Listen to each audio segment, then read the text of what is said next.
3H, Himala, Hiwaga, Hinagap, bilang 54. Noong araw sa pag-aaral ko ng pag-aalbularyo, inaabot ako sa daan nang hanggang madaling araw. Ang mga jeep papuntang Santa Maria, Bulacan ay mga kaskasero. Mula sa Santa Maria, Bulacan, nagdarasal ako na makarating kaming maluwalhati at ligtas sa aming paroroonan.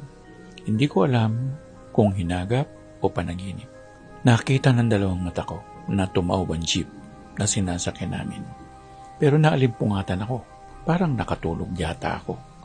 Pagkagising ko, tumatakbo pa rin ang jeep ng ayos.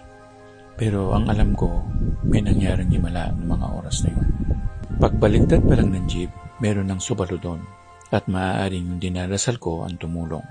Hindi na ako nakakibo. Basta, hindi pa rin ako natakot na mag-aral ng kalihim.